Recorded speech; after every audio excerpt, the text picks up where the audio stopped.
Salut toi! Tu sais que ça m'a manqué ce podcast? La semaine dernière, j'en parlais avec une copine et je m'interrogeais d'ailleurs sur le fait d'en faire un peut-être tous les 15 jours. Parce que je me dis que mine de rien, il s'en passe des choses en un mois et ça me permettrait peut-être d'être encore plus précise sur ce que je te raconte. Donc il y a des chances que ce podcast évolue ou je sais pas, peut-être faire une sorte de spin-off sur les choses que je peux lire ou écouter. Après, c'est ça en fait, moi, c'est toujours en réflexion, ces projets créatifs que j'ai. Enfin, c'est pas étonnant que ça peut évoluer vers quelque chose d'hybride, on va dire.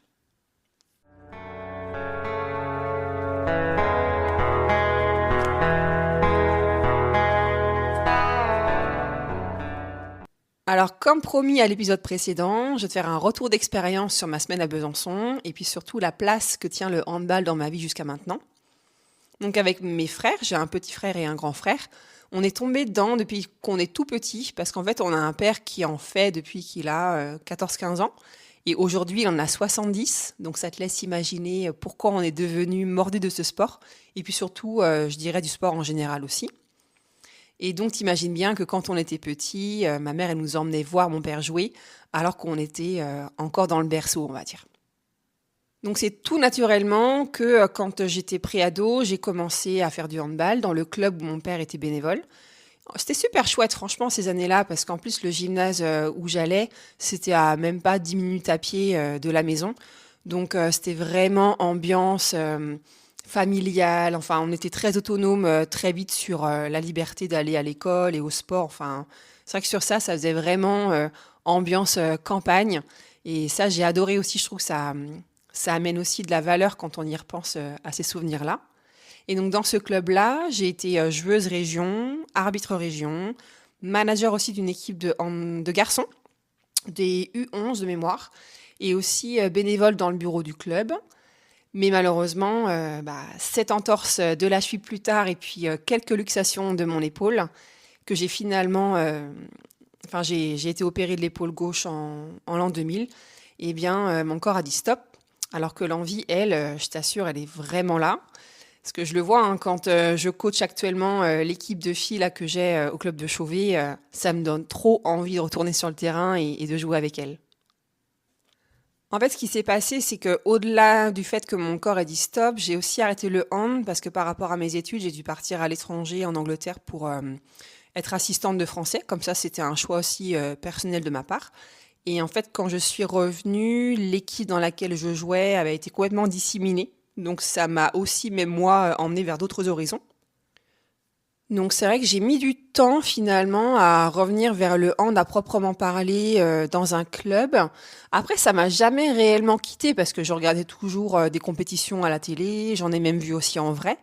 Mais je pense que ouais, j'ai fait peut-être un arrêt de petite dizaine d'années, mine de rien, avant de revenir, voire un peu plus d'ailleurs, avant de revenir réellement dans un gymnase. Et en fait, si j'en suis arrivée à remettre les pieds sur un terrain, c'est parce que dans le dernier collège où je travaillais, les élèves pouvaient choisir l'option handball. Et d'ailleurs, c'est pour ça que j'ai postulé dans ce collège-là. En fait, quand on est prof dans le privé, on postule comme quand on postule dans une entreprise. Et puis après, on est un peu pris sur profil, j'ai l'impression. Donc moi, je sais que le handball étant une de mes passions, dans ce collège aussi, il faisait du slam poésie. Donc peut-être que ça a incité le directeur à m'embaucher, ça faisait cohérence pour lui. Et donc pour en revenir à cette option handball, en fait ce qui se passe, c'est que les élèves, certains même viennent exprès dans ce collège-là, parce qu'ils ont l'ambition de devenir joueurs pro. Et en fait c'est une façon pour eux de gonfler leur dossier et surtout d'avoir accès au pôle espoir qui se trouve maintenant au lycée Mandela à Nantes. Donc il y a deux élèves que j'ai eus en troisième et en quatrième il y a quelques années déjà, un garçon et une fille. En fait, ce qui se passe, c'est qu'ils ont été recalés 2 années de suite parce que lorsqu'ils faisaient les sélections pour rentrer dans le pôle espoir, eh bien, ils étaient considérés comme, et là je cite, trop petits par rapport aux normes demandées dans cette structure-là. Et là, si tu me vois, je veux dire, si tu me connais bien, tu me vois venir. Je déteste l'injustice. Pour moi, c'était pas compréhensible du tout. C'était d'excellents élèves, humainement parlant, ils étaient top. Voilà, après, je comprends que, je comprends. Oui et non, je sais qu'il y a des critères pour rentrer dans ce genre de structure-là, mais là, pour moi, c'était trop en fait. La taille, on l'a bien vu avec, comment dire, le footballeur là, Griezmann, qui a été aussi considéré comme trop petit, et puis maintenant, on voit tous où il a terminé. Donc, en fait, en rencontrant ces deux élèves-là et en me rendant compte que leur rêve s'est arrêté parce qu'ils étaient trop petits, je me suis dit qu'il fallait que je comprenne comment le handball de haut niveau fonctionnait. Et donc c'est à ce moment-là que j'ai décidé de reprendre une licence et en fait je suis tombée sur vraiment par hasard sur ce club HOV. Et donc je suis repartie du début, même si j'avais été joueuse il y a très longtemps, j'ai préféré me dire ok, tu repars de zéro. Donc j'ai fait une formation d'entraîneur. J'ai fait, non pas que j'avais l'ambition de devenir entraîneur, mais je me suis dit, plus je vais me remettre dans ces conditions handballistiques, plus ça va me permettre aussi moi-même de me remettre dans le coaching tranquillement. Et puis surtout d'entendre les discours voilà, de différentes personnes qui sont à la tête de formation. Donc j'ai fait une formation d'entraîneur. J'ai été aussi, je suis toujours d'ailleurs coach dans le club HOV. Et puis, j'ai fait aussi une formation sur la préparation mentale à la maison du handball. Donc là, j'étais vraiment avec des encadrants de haut niveau qui avaient déjà des diplômes importants. Et puis, à l'automne dernier aussi, j'étais bénévole pour le comité de handball de Loire-Atlantique, les dimanches matins et après-midi. Et donc là, j'étais vraiment avec des jeunes qui font partie déjà de structures importante, on va dire, de structure de détection où elle pourrait faire partie des espoirs, on va dire, si je caricature un peu, du handball français, quoi. Et donc, c'est à un de ces regroupements où on détecte, comme je t'ai dit, en fait, ces futurs espoirs, que je rencontre l'entraîneur du pôle espoir féminin, donc du lycée Nelson Mandela. Et à la fin de cet entraînement, il me demande un service, un truc tout bête, histoire de faire un trombinoscope avec les joueuses qu'il ne connaissait pas encore, parce qu'il en avait besoin après sur un autre tournoi. Donc moi, j'ai l'habitude, vu mon métier de professeur, les trombinoscopes, ça me parlait bien. Donc je prends les filles en photo, voilà, j'ai leur nom, et puis j'exécute, je lui envoie le travail en fait effectué par mail. Et là, je crée ma chance quand je lui envoie le trombinoscope. Je lui demande au passage s'il recherche toujours quelqu'un pour être animatrice lors des Interpol 2026 qui vont se dérouler à Besançon. Parce qu'en fait, je savais l'année dernière qu'il recherchait quelqu'un au pied levé. Et je savais en fait que potentiellement, il y avait une place aussi pour moi, pour ces Interpol qui allaient arriver en janvier. Et là, en fait, quand ma demande, je la fais, on est au mois de novembre. Donc dans ma tête, je me dis que tout est encore possible. Et donc ce qui est super, c'est que quand je lui envoie son mail, sa réponse elle tarde pas à arriver. Il me répond le lendemain, il me dit voilà, est-ce que tu es dispo pour un entretien téléphonique? Je oui, moi je... Enfin, limite, même si j'avais un truc de prévu, j'annule tout. Je lui dis pas, mais voilà, je lui dis oui, je suis là, c'est ok. Et en fait, lors de cet entretien téléphonique, il m'expose les différentes missions que l'animatrice va avoir lors de cette semaine-là. Et en fait, ces missions-là me rappellent mon métier d'enseignante. Donc pour moi, c'est tout bon. Et j'ai l'impression que pour lui aussi, à la fin, il me fait comprendre que c'est ok. Je t'inclus dans le staff. Et puis maintenant, il n'y a plus qu'à attendre en fait la semaine, quoi. Et là, comme ça, j'ai l'air de te le raconter, de façon très calme. Mais je t'avouerai qu'au moment où il me dit, c'est bon, je suis choquée quand même, hein. Parce que autant je suis audacieuse sur des trucs comme ça, autant quand ça arrive pour de vrai, honnêtement, je suis choquée. En fait, je reviens pas d'avoir réussi. Parce que je me dis qu'en plus, après 3 ans de bénévolat, de formation, je vais enfin découvrir les coulisses du handball de haut niveau. Et là, je suis comme une gosse, quoi. Je te jure, limite, je compte les jours avant ce départ, un peu comme un enfant compte les dodos avant Noël, quoi. En plus, je me dis que ce séjour me fera le plus grand bien. Alors, non pas que je prends ça comme des vacances, hein, en parlant de séjour, mais là, vu que je galérais à trouver du travail en novembre, décembre, janvier, ça n'a pas été simple, je me dis, ça me fera le plus grand bien de partir, de souffler, et puis après, de revenir, au contraire, beaucoup plus comment dire? Motivée et puis, pleine d'entrain, quoi. Avoir fait une coupure, c'est un peu comme quand on part en vacances, bah, c'est sûr que c'est pas facile de revenir, mais quand on revient, normalement, on est un peu frais comme un gardon. Alors malheureusement, j'ai un côté, idéaliste, voire peut-être des fois, trop idéaliste, pour certaines personnes, un peu naïve aussi, mais pas naïve, genre, voilà, qui croit tout ce qu'on lui dit. Enfin, je sais pas comment te dire le côté naïf, mais ouais, plutôt naïf idéaliste. Parce qu'en fait, ça, tu vois, c'était sans compter la réalité du terrain et ce que j'allais voir pendant cette semaine. Donc d'ailleurs, c'est ce que je vais te raconter là maintenant. Et après, bon, c'est sûr que c'est un événement, un point de vue. Encore une fois, tu vois, j'ai pas forcément raison sur tout. Et d'ailleurs, tu me diras si toi aussi tu connais un peu les coulisses du sport de haut niveau, enfin en commentaire ou peu importe.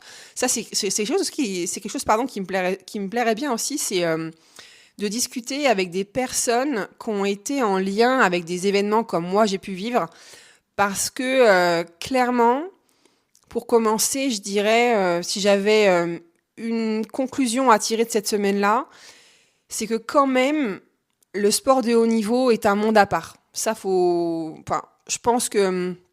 J'espère en tout cas que c'est un constat que beaucoup de gens qui ont pu le connaître ont fait. Ça paraît une évidence de dire ça comme ça, parce qu'on a tous vu au moins une fois dans sa vie un match de foot, par exemple, de Coupe du Monde à la télé, ou même en vrai. Et puis on sait tous aussi la puissance physique et mentale que cela exige. Mais là, je te jure, le fait... Enfin, faut vraiment le voir pour le croire, et surtout le réaliser, mais dans le sens le conscientiser, que le sport de haut niveau est d'une telle exigence que clairement, sans vouloir voilà, dire que je sais tout, mais humblement, pour ce que j'ai vu, clairement, tu mesures l'exigence de ce que c'est que le sport de haut niveau quand tu en mesures l'ampleur et surtout la réalité une fois que tu en as vu les coulisses. Par exemple, nous, on était donc à l'hôtel, on était plusieurs équipes à l'hôtel. Et en fait, même l'ensemble aussi des équipes qui étaient là, présentes, avaient le même rituel. Par exemple, donc réveil musculaire vers 7h30, 7h45, petit déjeuner, vidéo d'avant-match, soit à l'hôtel ou au gymnase, ça dépendait des structures qui nous étaient libres à ce moment-là. Ensuite, trajet jusqu'au gymnase. Donc c'est en fait les animatrices, par exemple comme moi ou la kiné, c'est nous qui conduisions le minivan et en fait on emmenait les jeunes au gymnase. Ensuite, quand on arrive au gymnase, bah bien sûr, échauffement, discours d'avant-match, match, discours d'après-match, retour à l'hôtel. Ensuite, entretien individuel d'après-match, si les joueuses le veulent ou pas. Mais en général, je t'avouerai que les joueuses allaient faire cet entretien individuel avec le staff. Ensuite, dîner et après dodo. Et en fait, ce qui se passe, c'est que parfois une équipe, comme nous on a pu faire, et comme toutes les équipes d'ailleurs ont pu faire, c'est qu'on pouvait jouer 2 matchs en une journée. Donc par exemple, nous à un moment donné, on a joué à 11h et on a joué après à 20h. Donc déjà, t'imagines l'amplitude horaire entre les 2 matchs. Et en plus, le schéma que je viens de te dire là, avec le rituel, le réveil musculaire, petit-déj, vidéo et tout, eh bien, c'est doublé. Parce que finalement, le deuxième match, bah, c'est comme si le premier match n'avait pas eu lieu, donc on recommence le même schéma. Et déjà, je trouve que physiquement, cette journée-là, ton corps, il en prend un coup, en sachant que le tournoi a duré quand même une semaine. Donc t'imagines bien que dans ce gymnase, en plus, moi je sentais une tension permanente. Parce qu'en fait, ce qui se passe, c'est que les joueuses, elles sont observées par des recruteurs de centres de formation. En fait, ce qu'il faut savoir, c'est que les Interpol, c'est vraiment le tournoi où les joueuses, là, elles jouent quand même leur avenir pour potentiellement devenir des handballeuses pro et d'intégrer des centres de formation où les recruteurs en fait font en sorte après de les rencontrer. Moi par exemple, j'ai vu une de mes joueuses faire son match et puis après être appelée par des recruteurs et donc il y avait une petite table dans un coin de la salle et puis voilà, ça discute contrat quoi pour parler honnêtement. Donc déjà, il y a des recruteurs, mais aussi il y a des grands noms du handball. Donc, je sais pas, toi, la culture que tu as au niveau handballistique, mais pour te donner un exemple, il y avait Sébastien Gardillou, qui est le sélectionneur de l'équipe de France A féminine. Et d'ailleurs, j'aurai l'occasion d'échanger quelques mots avec lui, parce qu'en fait, j'étais dans les gradins, en attendant que les filles, elles s'échauffent, et j'étais en train de lire un livre célèbre que j'adore de Charles Pépin, qui est Les Vertus de l'échec. Et en fait, là, il me voit en train de lire ce livre-là et donc il commence à me parler sur le fait que c'est un livre super, qu'il préfère celui-ci à la confiance en soi, etc. Et je t'assure, vraiment, cette semaine, déjà pour moi, elle a été lunaire. Mais alors, ce moment-là, il a été encore plus extraordinaire. Enfin, c'est comme par exemple, il m'est arrivé pendant cette semaine de croiser des joueuses professionnelles que j'ai regardées à la télé étant ado, que j'avais même aussi vu jouer en vrai, comme par exemple, j'ai croisé Amandine Leno, ancienne gardienne de l'équipe de France. J'ai mangé à côté de la femme d'Olivier Crumbles, qui était l'ancien entraîneur de l'équipe de France aussi féminine. Donc, pour moi, je me dis, mais j'avais l'impression de voir mon adolescence et début de jeune adulte. Enfin, mais vraiment en vrai de vrai, quoi. Donc, j'étais là, mais c'est... Je te jure, là, mes pieds, ils étaient hors sol. C'était ouf comme contexte. Donc, je me dis, en plus, pour des joueuses, émotionnellement, c'est intense, physiquement aussi. Donc, autant te dire que cette semaine, là, j'ai vraiment vu l'ambiance de ce que c'était que le sport de haut niveau et combien il fallait être mature pour faire partie finalement de cette équipe de Loire-Atlantique et d'avoir bien les pieds sur terre et surtout d'être surtout mature à leur âge, je dirais. Et je me suis rendu compte d'ailleurs que j'étais vraiment pas faite pour évoluer dans le sport de haut niveau. En tout cas maintenant, à l'heure actuelle, c'est le bilan que j'en fais parce que j'ai eu l'impression de me retrouver dans ce système éducatif français. Et honnêtement, j'ai eu l'impression que ce cadre était trop rigide. Et surtout que le handball devenait trop intellectualisé. C'est vrai que je vois les filles, elles connaissent des schémas tactiques par cœur, des défenses aussi. Donc ça, c'est super, c'est par rapport au projet de jeu. Il faut savoir aussi comment on défend et surtout comment on va attaquer selon ce qu'on a en face de soi. Mais j'avais l'impression qu'avec tout ça, les filles, elles en oubliaient de jouer simplement. Et maintenant que j'y repense, entre toi et moi, j'ai pas vu tellement de sourires, tu vois, sur les visages. Tellement j'avais l'impression, et les filles, je pense, en tout cas, et moi, elles m'ont donné cette impression, et c'est pas qu'une impression, clairement, c'est qu'elles jouaient leur avenir sur cette compétition. Et c'est pour ça d'ailleurs que je suis vraiment admirative de ces jeunes qui avaient entre 15 et 17 ans. Donc, pour te donner un ordre d'idée, elles sont entre la 3e et la terminale. Et en fait, t'imagines pas le nombre de sacrifices qu'elles font à cet âge-là. Parce que moi, du coup, j'ai papoté un peu avec elles. J'ai papoté aussi avec leurs parents. Et maintenant, je pense que je regarderai vraiment différemment les matchs. Parce qu'en toute modestie, j'ai quand même un petit peu entrevu par quoi il fallait passer pour arriver tout en haut de la montagne, si on parle symboliquement. Et je pense que c'est réellement une montagne d'arriver tout en haut, en fait, au niveau du sport de haut niveau. Et tu vois, je pense que pour avoir parlé avec certains parents de joueuses, c'est pas eux qui me diraient le contraire. Clairement, j'ai vu des parents qui avaient du mal à laisser partir leur enfant. J'ai vu des parents pleurer. Il y a certains parents qui m'ont dit qu'ils établissaient un créneau horaire hebdomadaire pour parler avec leur enfant qui était en internat. Donc, par exemple, il y a des parents qui appellent leur enfant entre 22h et 22h30, mais pas plus tard, pour être sûrs de pouvoir échanger quelques mots avec leur enfant. Ouais, le sport de haut niveau, ça requiert clairement d'avoir une mentalité à part. Pour moi, c'est vraiment des gens hors normes.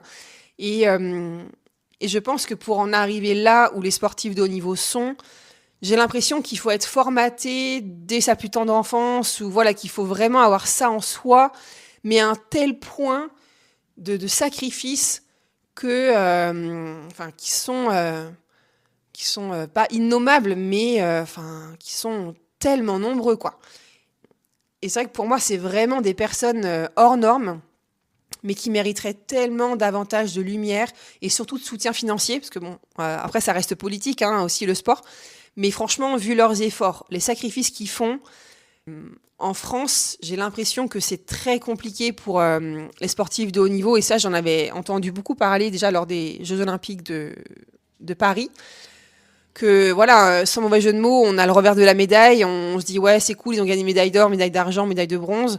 Mais on voit pas aussi les conditions d'entraînement, les sacrifices qu'ils font, le fait qu'ils aient aussi un double emploi quand ils sont pas sportifs de haut niveau. Et quand j'ai suivi là un petit peu les Jeux Olympiques d'hiver, en fait j'ai clairement repensé à tout ça. Et en plus je te parle pas des blessures, parce que forcément dans cette semaine j'ai vu des blessures et moi j'ai vu des joueuses qui ont serré des dents parce qu'elles préféraient jouer strappées plutôt que de rester sur le banc de touche, parce qu'encore une fois elles savaient qu'elles étaient regardées par des recruteurs et que c'était le moment ou jamais de montrer ce qu'elles valaient réellement. Donc encore une fois, elles se conditionnent, oubliant que leur corps est et restera leur premier outil de travail. Et je me dis, mais c'est fou, quoi. Après, je sais pas si tu te rappelles, mais quand on était jeune, en tout cas, moi, pour ma part, j'ai 40 ans passés, mais je trouve qu'à cet âge-là, quand on est jeune, on se croit invincible, on se dit, oui, c'est bon, je récupère facilement, voilà, ça va le faire. Donc, en fait, on peut enchaîner, des matchs en prenant pas trop soin de nos organismes, ça va être cool. Après, moi, j'ai vu des joueuses, franchement, qui respectent quand même les horaires de coucher, qui abusent pas, qui sont quand même disciplinées, voire très disciplinées pour certaines. Et même quand tu parles avec elles, elles ont une maturité déjà de réflexion assez importante. Moi qui ai travaillé avec des collégiens, j'ai clairement vu la différence entre ces personnes-là et les collégiens que j'avais au quotidien. Donc c'est vrai que pour en revenir à la récupération, bien sûr, il y a des organismes qui récupèrent plus vite, on n'est pas tous égaux par rapport à ça, mais clairement, en toute connaissance de cause, et en plus, on sait très bien que le handball est un sport de contact, c'est physique. Je pense que, alors c'est pas qu'elles s'en mordront les doigts plus tard si elles en prennent pas soin de leur corps, mais je sais pas si toi t'as déjà vécu ça, mais le corps pour moi garde en mémoire des traumatismes. Et quand on regarde, moi j'ai déjà vu des des radios de joueurs et de joueuses pro qui montraient ça sur leurs réseaux sociaux. Une fois que leur carrière était terminée, on voit bien qu'ils sont quand même abîmés, quoi. Donc voilà un peu ce que je pouvais te dire sur ma passion du handball et puis cette semaine que j'ai vécue à Besançon, qui encore une fois restera bien gravée dans ma mémoire. Donc une fois que je reviens de Besançon, la vie elle reprend son cours, hein.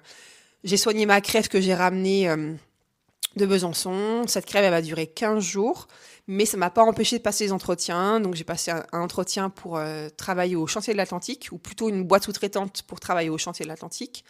J'ai passé aussi un entretien et ensuite un essai dans une pâtisserie de luxe sur Pornic. Bon, j'ai pas été prise, ils ont préféré prendre quelqu'un d'autre. Voilà, j'ai passé aussi, j'ai commencé à faire des extras dans un restaurant à 7 minutes à pied de chez moi, donc ça c'était super cool.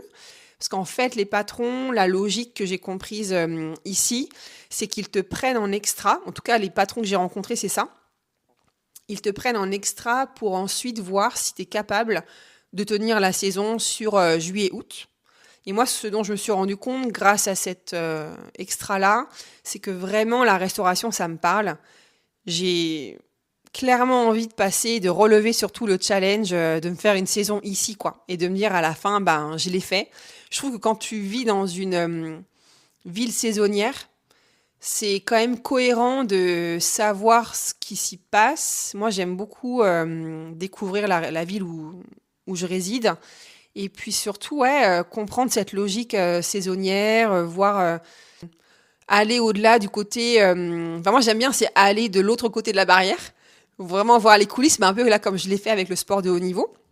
Même s'il ne faut pas en faire une généralité après, hein, je pense que là, par exemple, pour en revenir au sport de haut niveau, si j'avais fait peut-être un autre événement, ça aurait été moins,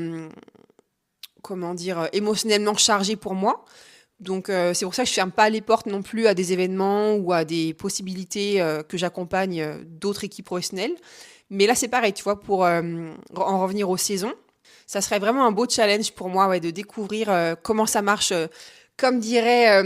qui est-ce qui a écrit déjà Alice au Pays des Merveilles?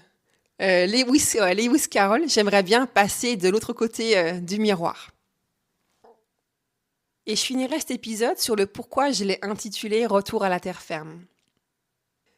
Ce mois-ci, j'ai eu une petite discussion avec ma famille parce que c'était l'anniversaire de ma maman. Et donc, on a fait un petit repas entre nous. Et en fait, bien sûr, le fait que je trouve pas de travail, malgré tous mes efforts, revient toujours sur la table, sans mauvais jeu de mots.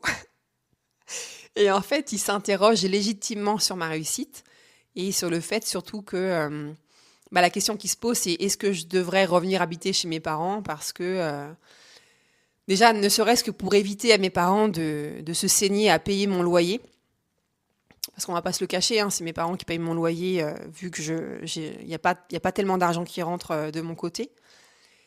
Et j'ai bien pris en compte tout ce qu'ils m'ont dit. Je suis vraiment à l'écoute, voilà, de leurs questionnements, de leurs insécurités, on va dire. Mais après, moi, j'avoue, je suis quelqu'un d'idéaliste et de rêveuse. Mais là, pour le coup, je dirais, je suis aussi réaliste sur ma situation actuelle. Et je pense que déménager, ça serait ni plus ni moins que déplacer le problème. Clairement, j'ai pas envie de quitter la vie que je me suis construite déjà ici à Pornic depuis 7 ans. J'ai mes habitudes, voilà, c'est vraiment, je me sens hyper bien. Et je pense que déménager, ça me ferait clairement perdre pied, moi qui suis émotionnellement aussi. Enfin, voilà, j'ai cette hypersensibilité qui fait que les émotions chez moi, ça peut partir dans le bon sens comme dans le mauvais sens. Et je pense que le fait que je reste ici, quand ça va pas trop, le fait de me sentir bien, ça m'aide à garder les pieds sur terre et ça m'aide surtout, surtout, surtout à aller de l'avant en fait. Parce qu'on va pas se mentir, hein, j'ai des coups de moins bien, même si j'ai un profil de quelqu'un qui est déterminé, de résiliente. On a tous des moments où ça va pas. Et déménager, ouais, ça, c'est vraiment pas la bonne idée, quoi. Donc après, je comprends hein, que mon entourage ou même toi, tu puisses te poser des questions, de te dire, mais en fait, qu'est-ce que fait Agnès depuis septembre? Mais je t'assure que pour moi, dans ce cas-là, ma plus grande difficulté, c'est d'expliquer l'inexplicable. Pour te donner une comparaison, ça serait, ça reviendrait à vouloir expliquer à quelqu'un pourquoi la couleur bleue, elle s'appelle bleu et pas vert. Tu vois, enfin, j'ai vraiment foi en mon projet. Et en fait, expliquer ce sentiment n'est pas explicable. N'est pas, ouais, même moi, j'ai pas de mots pour expliquer ce ressenti. Je sais que je vais y arriver. Alors, ça fait 4 mois que je te dis, même que je dis à mon entourage que je sais que je vais y arriver et qu'il n'y a rien ou presque rien qui se passe. Tu vois, ces temps-ci, par exemple, je regarde beaucoup Naruto. Et à un moment donné, il y a un des maîtres ninja qui dit à son disciple qui est en réelle souffrance parce qu'en fait, son disciple n'y arrive pas et voilà, il est clairement genou à terre et il veut abandonner. Et à ce moment-là, son maître ninja, en fait, lui dit, mais tous tes efforts ne te serviront à rien si tu ne crois pas vraiment en toi. Et moi, tu vois, ça fait 6 mois là que je suis en disponibilité. Et en fait, c'est vrai que si on y réfléchit, si je cumule tout ce que j'ai travaillé, finalement, j'ai travaillé 1 mois et 1 semaine. Donc on peut se dire, sur 6 mois, c'est pas grand-chose. Mais je t'assure que les efforts que j'ai déployés, ils sont monstres. Et après, je cherche pas à me justifier hein, auprès de toi ou auprès de n'importe qui, mais clairement, je pense qu'il y a que moi qui réalise les efforts que j'ai fait jusqu'à maintenant. Et j'ai aussi beaucoup évolué sur mon état d'esprit, ma posture. Et en fait, c'est pour ça que je crois en moi et mes chances de réussite. Et je me dis, je suis à ça près de réussir.